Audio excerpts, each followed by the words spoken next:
It is my pleasure to introduce to you Mr. and Mrs. Boisner!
Can you hear me now? Yes.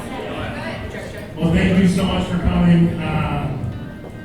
Me and Jordan are really grateful that everybody could come and be here for our day. And we feel so lucky because, we have a great group of people here. And we're excited to spend it with you. So thank you so much for coming to spend the day with us. I don't know if I'm supposed to keep talking. So thank you so much.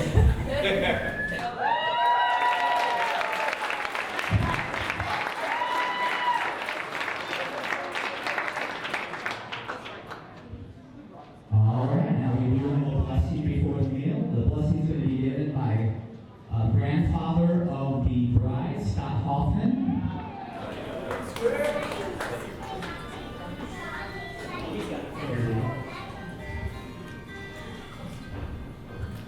May God grant you happiness from Missouri to Minnesota. Long distance blessings are an arm since you live in North Dakota. From soccer pitch to baseball field, God is with you all the way. We now get to share a meal on your blessed wedding day. Join with us in this happy time. You mostly know the drill. A ritual prayer before the meal. Pray with us, if you will. Bless us, O Lord, in these thy gifts, that we are about to receive from the bounty in Christ our Lord. Amen.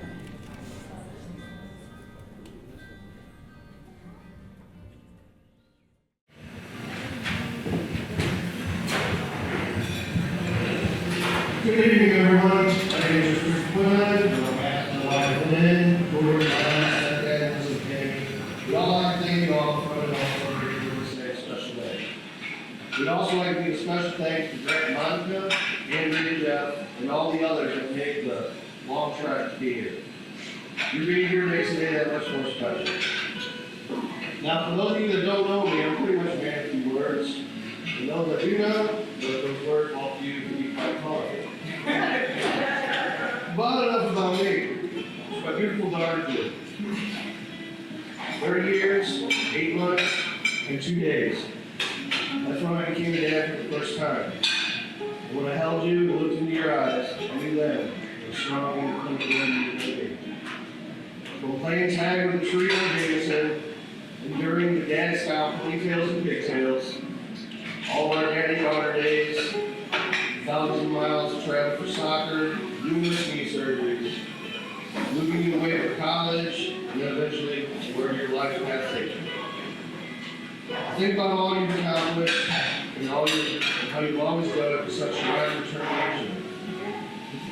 Couldn't be more proud of the woman you've become, and I can't wait to watch what new heights you will reach with staying by your side.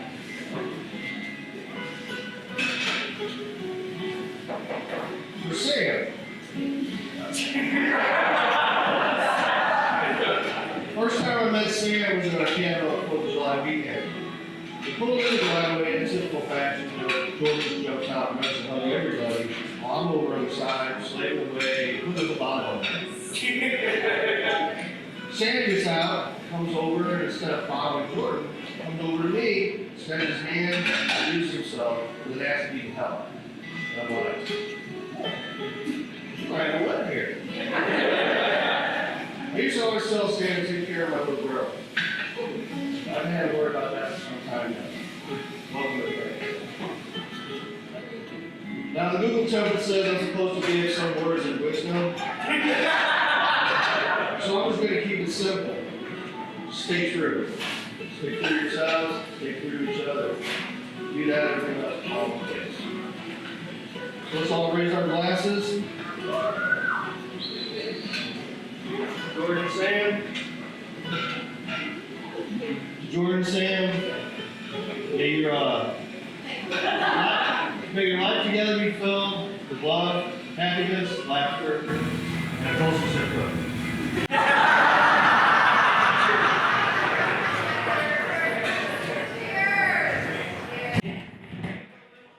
Can we make a little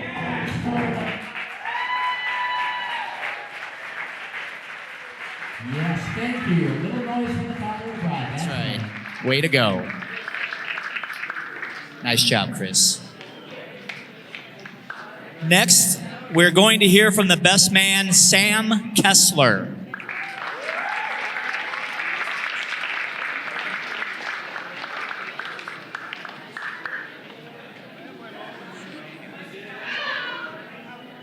All right, can you hear me in the back here? Good? Okay. How loud? Is this good enough? Test? Test? Good? For those of you who don't know me, I'm also Sam, Sam's friend. Our journey together starts back in second grade. For those of you from Missouri, second grade comes after first. We were both on the legendary purple baseball team with Sam's dad, Grant, as one of our fearless leaders. Even though we were just 8 years old, we hit like Babe Ruth, threw heat like Randy Johnson, and made plays like Derek Jeter. If Pete Rose had only known about us back then, he could have made a fortune off our skills. After an unforgettable season, we didn't cross paths again until high school. It's hard to believe we ended up such great friends. Considering Sam was all about hockey and baseball, but I'd rather watch paint dry than participate in either. Despite our different sports interests, we always find time to enjoy our shared hobbies, like ice fishing. Of course, we occasionally had to call in sick to work just to make it happen. One time we both caught the flu so bad that we had to quarantine ourselves in an ice house for 3 grueling days. We spent those days fishing, playing cards, drinking, and basically doing whatever it took to recover from that awful flu. Since college, Sam's been on the move, playing and coaching baseball all over the place. Along the way, he's met some pretty amazing people. But let's just say he's also lived in some questionable places. One of the more memorable ones was the cellar of an old lady's basement apartment building. It was so dark, dingy, and musty, I'm convinced most homeless people would choose a cave over that than that basement apartment. One night we were sitting in his back cave of an apartment. We just got into a little argument that lasted just a quick 3 hours, I think. In the end, we realized we were arguing for the same thing the whole time, but just hadn't figured it out yet. I know that sounds like a long time, but you should hear some of our phone calls. The night Boisner asked me to be his best man, we talked for just over 6 hours. Some might wonder, what could you possibly talk about for six hours? My answer would be, I don't know. We were just shooting the shit.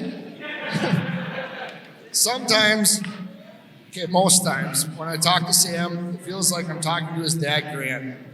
Don't get me wrong, that's a great thing. But Jordan, I hope you're ready for a lifetime of Grant, because Sam is pretty much a copy-paste of him. The first night I met Jordan, I knew I had to put her to the test to make sure she was right for Sam. So I asked her one simple but very important question. How do you get fresh, hot French fries at McDonald's? Without hesitation, she answered, ask for no salt on your fries, they'll make you a new batch. From that moment, I knew she was the one for Sam. Of course, that's in addition to all their other amazing qualities, such as she's smart, easygoing, beautiful, and a pleasure to talk to. Sam, I know this next chapter in your life will be busy and hectic. However, I feel at ease knowing that whenever we meet up or talk on the phone, we will pick up right where we left off, no matter how long it's been. I've always cherished that about our friendship. I've always admired how you're able to grind things out. You're never afraid to chase your dreams. I know you'll continue to excel at life. I know you'll continue to excel at everything you do in life, and that includes being a great husband to Jordan. I love you both and wish you nothing but happiness. Here's to the couple.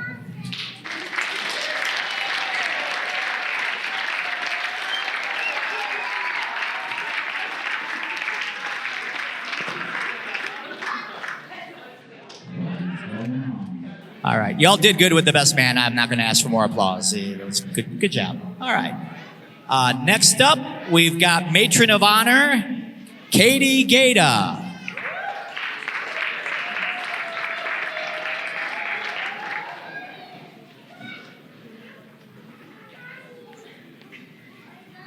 Like all good Hoffman stories, this one starts out at a family party. Jordan asked me and two of my sisters, Erica and Jill, to be bridesmaids first. We excitedly and resoundingly screamed, yes.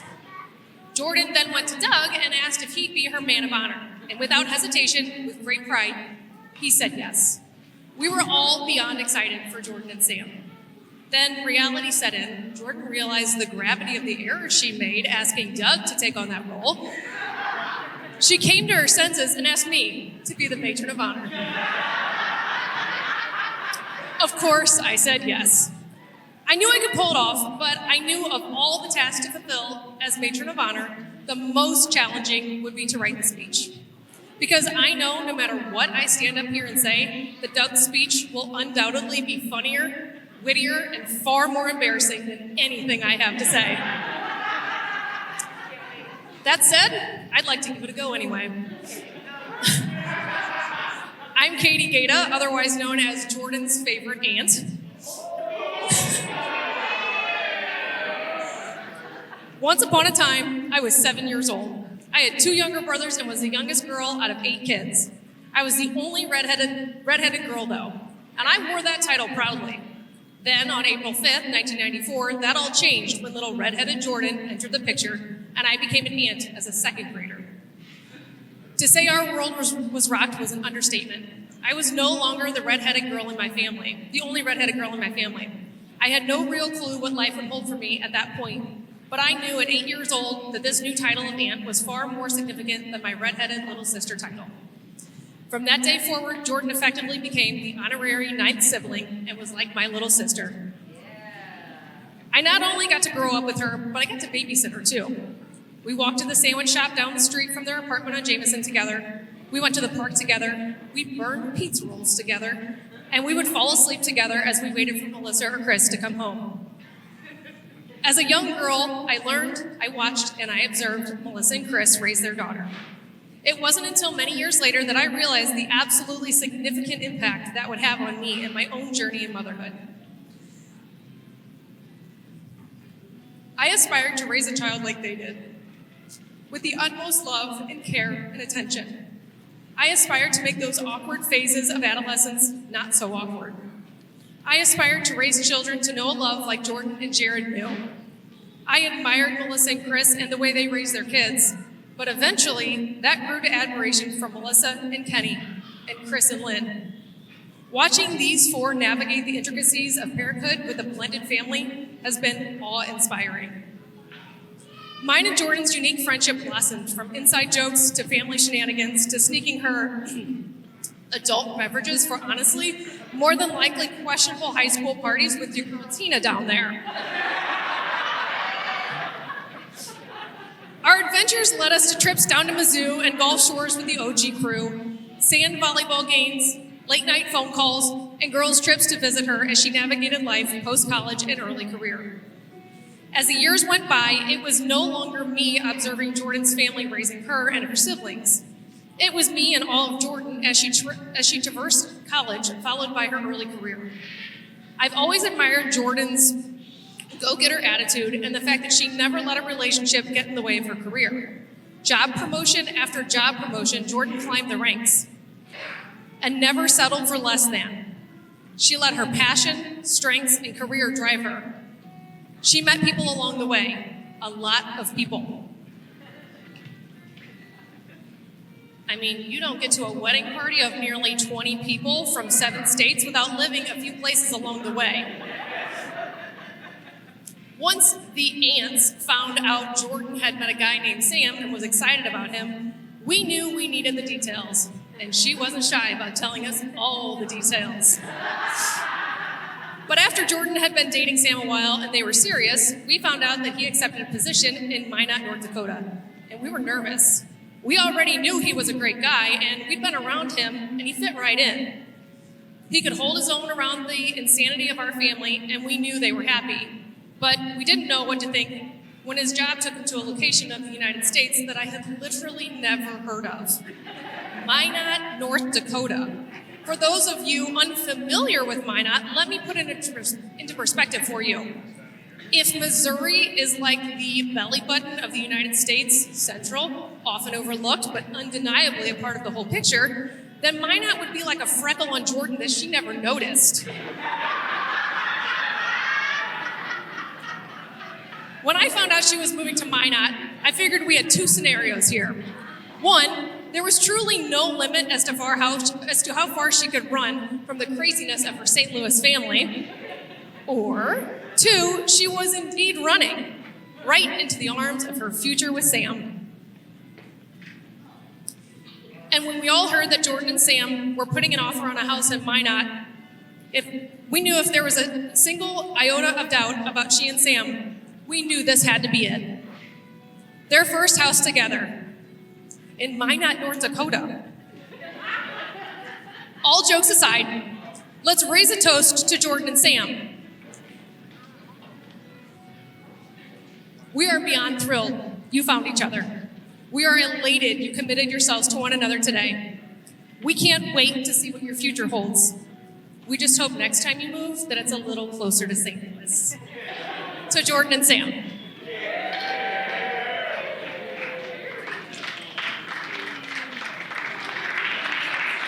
Yeah, come on, let's make some noise.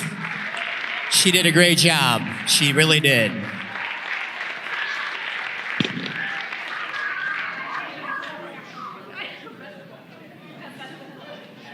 And we have one final toast. That would be the man of honor, Doug Hoffman.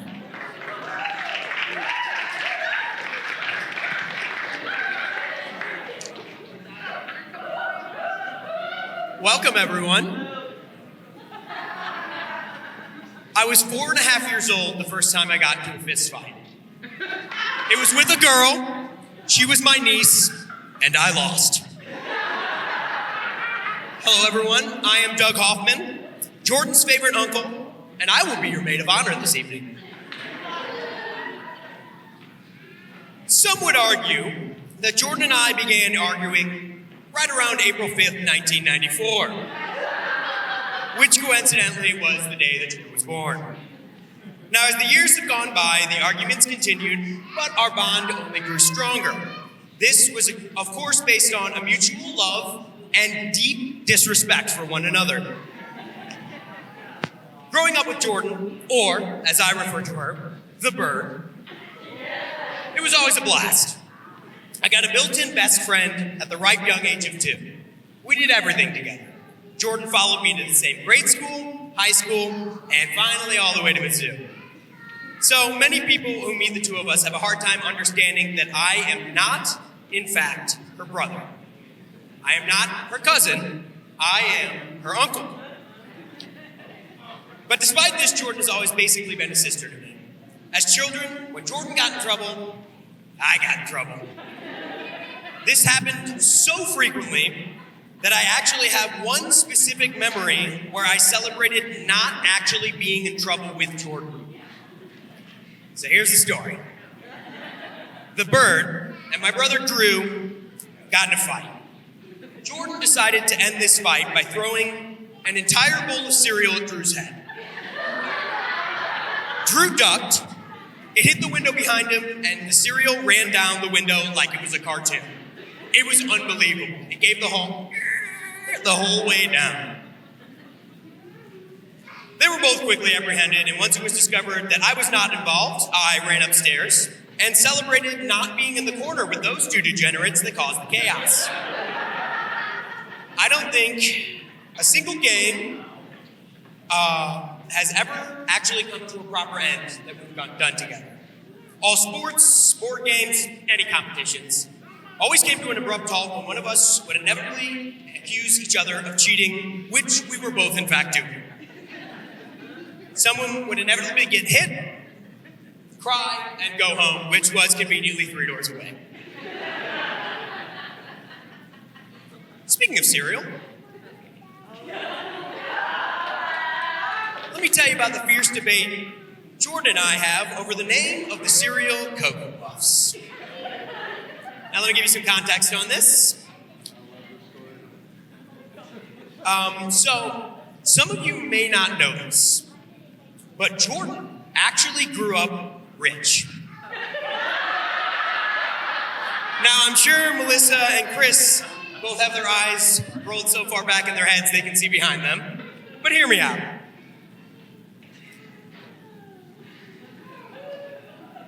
I know this and can say this confidently because in Jordan's household, they had brand name cereal.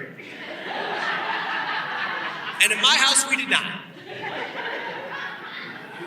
So for every Fruity Pebbles box Jordan had in my house, we had Freaky Fruits. She had Fruit Loops, and we had Fruit Rounds. You get the idea.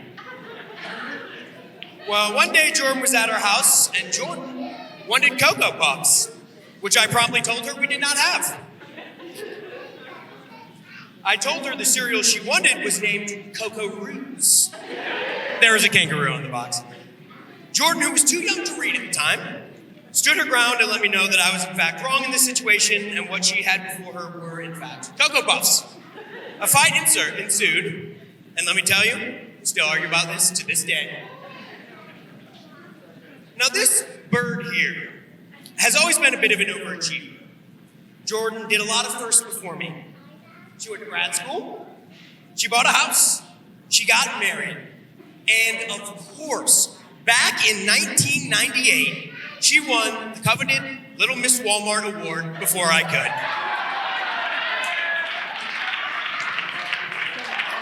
This will be making its round this evening.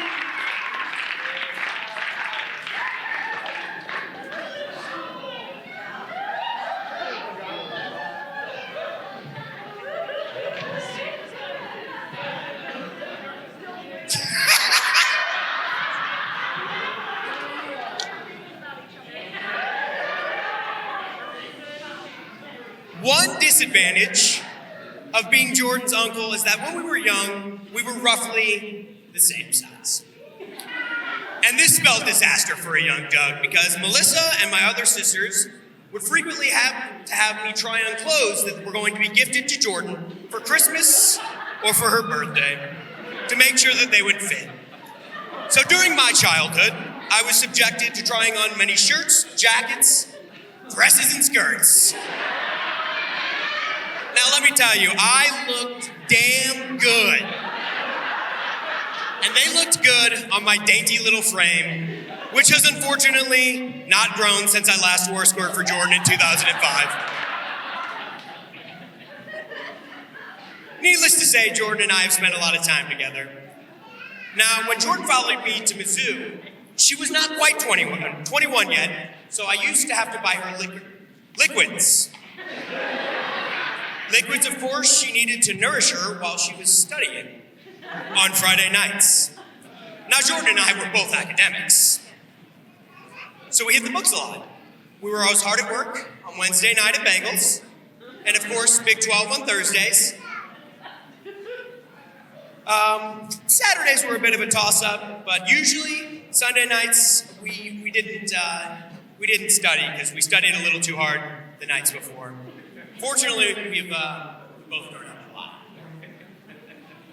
But all jokes aside, Jordan has truly grown up to become an absolutely terrific human being. She's everything an uncle could ask for in a niece, and everything a best friend should be.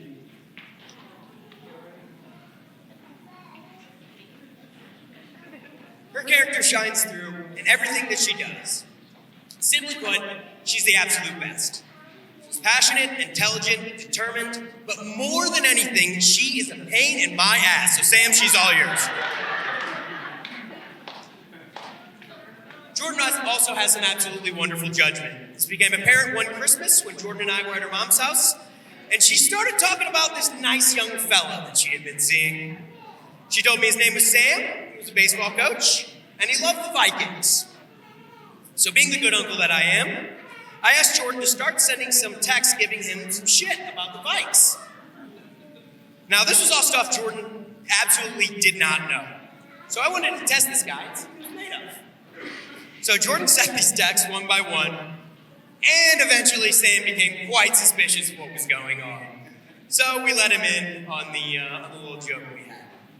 But Sam played the game like an absolute champ, and I was pumped to be able to meet this guy. And when we did, he exceeded all expectations.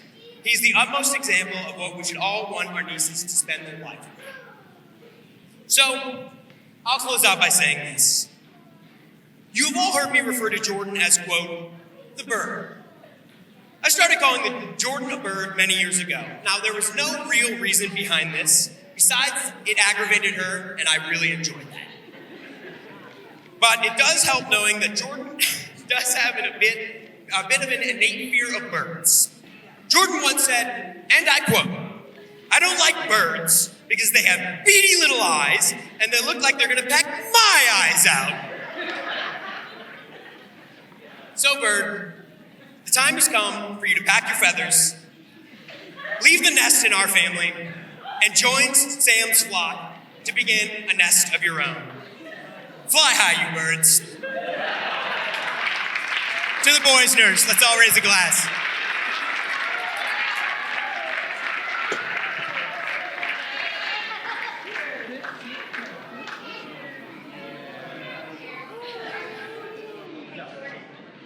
What a great job on the man of honor.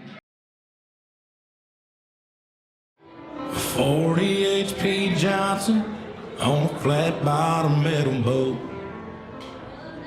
Coke cans and BB guns, barbed wire and old fence posts. 8-point bucks in autumn and freshly cut cornfields. One arm out the window and one hand on the wheel. Some things just go better together and probably always will. Like a cup of coffee and a sunrise, Sunday drives and time to kill. What's the point of this old guitar if it ain't got no strings? Or pouring your heart into a song that you ain't gonna sing. It's a match made up in heaven, like good old boys and beer and me, as long as you're right here.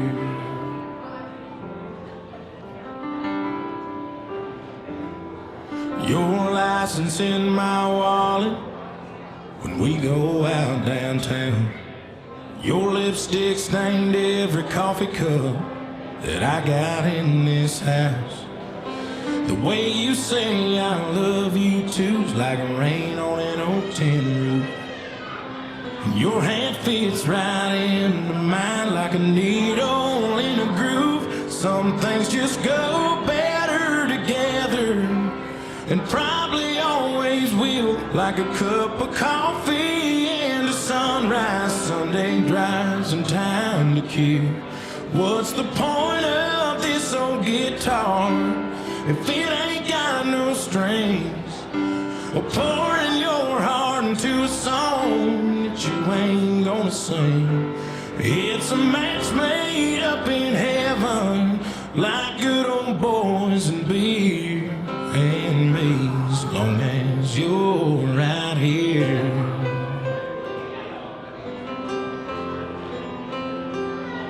Sometimes we're oil and water, but I wouldn't have it any other way. And if I'm being honest, your first and my last name would just sound better together, and probably always will, like a cup of coffee and a sunrise, Sunday drives and time to kill. What's the point of this old guitar if it ain't got no strings? Or pouring your heart into a song that you ain't gonna sing?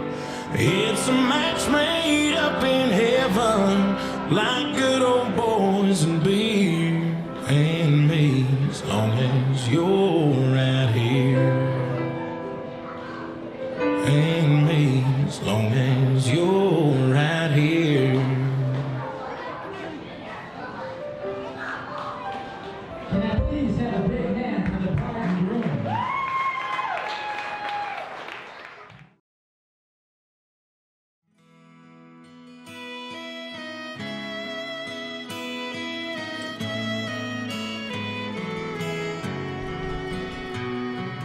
Look at the two of you dancing that way, lost in the moment and each other's face.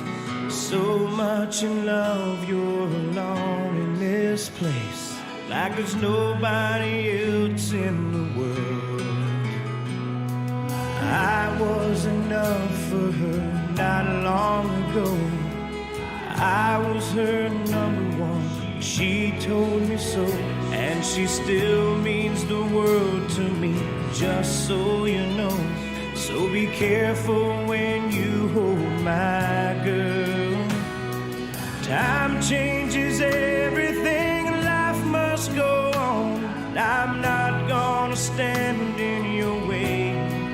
I loved her first, I held her first, and a place in my heart will always be hers. From the first breath she breathed, when she first smiled at me, I knew the love of a father runs deep. And I prayed that she'd find you someday, but it's still hard to give her away. I loved her first. How could that beautiful woman with you be the same freckle-faced kid that I knew? The one that I read all those fairy tales to, and tucked into bed all those nights. And I knew the first time I saw you with her, it was only a matter of time. I loved her first, I held her first, and a place in my heart will always be hers. From the first breath she breathed, when she first smiled at me, I knew the love of a father runs deep. And I prayed that she'd find you someday, but it's still hard to give her away. I loved her first.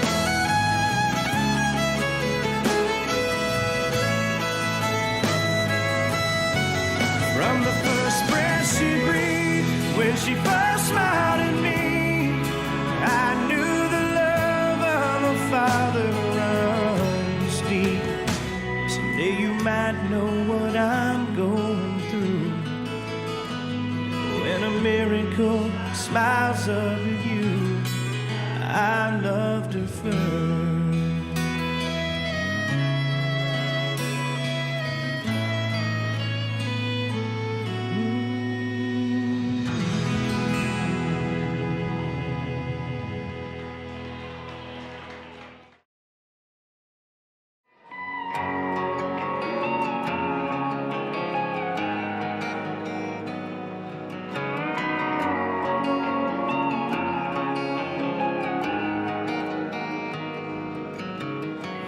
what's going on, mama? Something just dawned on me. I ain't been home in some months. Been chasing songs and women, making some bad decisions. God knows I'm drinking too much. Yeah, I know you've been worrying about me. You've been losing sleep since 93. I thought you should know that all those prayers you thought you wasted on me must have finally made their way on through. I thought you should know I got me a new girl down there in Jefferson City, yeah. She lets me fish whenever I want to. Yeah, I'm still proud of where I came from. Stay on the dance song. Can you believe I'm on the radio? Just thought you should know. Thought you should know. Thought you should know. Oh, by the way, mama, didn't mean to ramble on you. How's everything back at home? Yeah, how's that garden coming? Is that still doing dumb shit? And how'd he keep you this long? Yeah, I'm sorry that I called you so late. I just miss you, but anyways, I thought you should know that all those prayers you thought you wasted on me must have finally made their way on through. I thought you should know I got me a new girl down there in Jefferson City, yeah. She lets me fish whenever I want to. Yeah, I'm still proud of where I came from. Stay on the dance song. Can you believe I'm on the radio? Just thought you should know. Thought you should know. Thought you should know.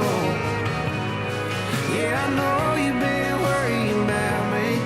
You've been losing sleep since 93. I thought you should know that all those prayers you thought you wasted on me must have finally made their way on through. I thought you should know that I really like this girl down in Jefferson City, yeah. Turns out she's a lot like you. Yeah, I'm still proud of where I came from. Stay on the dance on. The bus is leaving, so I gotta roll. Just thought you should know. Thought you should know. Thought you should know. I thought you should know. Thought you should know. I thought you should know. Thought you should know. Thought you should know.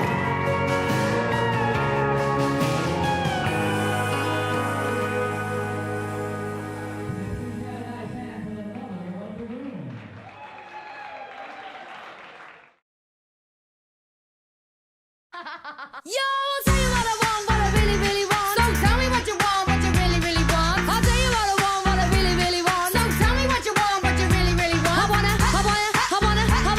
wanna really, really, really wanna zig a zig ah. If you want my future, forget my past. If you wanna get with me, better make it fast. Now don't go wasting my precious time. Get your act together, we could be just fine. I'll tell you what I want, what I really, really want. So tell me what you want, what you really, really want. I wanna really, really, really wanna zig a zig ah. If you wanna be my lover, you gotta get with my friends. Make it last forever. Friendship never ends. If you wanna be my lover, you have got to give. Taking is too easy, but that's the way it is. What you think about that? Now you know how I feel. Say you could handle my love. Are you for real? Are you for real? I won't be hasty. I'll give you a try. If you really bug me, then I'll say goodbye. Yo, I'll tell you what I want, what I really, really want. So tell me what you want, what you really, really want. I wanna really, really, really wanna zig a zig ah. If you wanna be my lover, you gotta get with my friends. Make it last forever. Friendship never ends. If you wanna be my